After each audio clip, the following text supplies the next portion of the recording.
A lot of times you need to manage inventory, whether it's office supplies, classroom gear, or small business stock.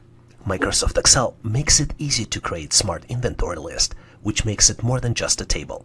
Let me show you how to build an inventory tracker using the most useful Excel features to stay organized, efficient, and ready to reorder when needed. The essential columns for inventory management are item ID, item name, category, quantity in stock, reorder level, unit price, supplier, total value, and stock status. Once you created an initial list, let's turn this data into structured Excel table. This enables filters and automatic formatting. To accomplish this, select all the data, go to Insert tab, and click Table. In the next step, let's format the prices to show them as currency. To do this, select column F and click the $sign. Do the same thing for column H. Right now, the total value is just the fixed price which we entered as part of data entry. Let's change it into formula to calculate the value for each item by multiplying quantity in stock by unit price. In column H2, let's enter formula D2 multiplied by F2.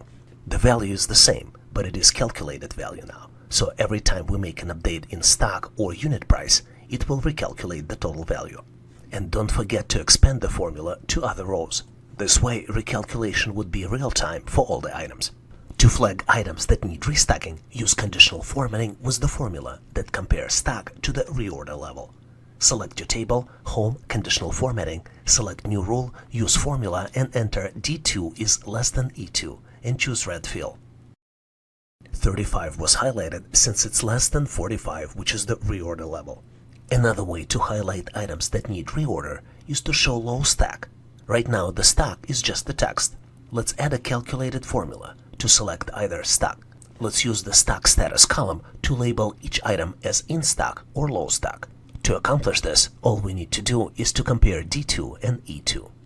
You can also sum up the total value column to see the overall worth of your inventory. Let's put the cursor into H7 and click the Sum button. And obviously, you can use table filters to sort or filter by supplier, category, or status. This is perfect for making quick reorder lists or reports.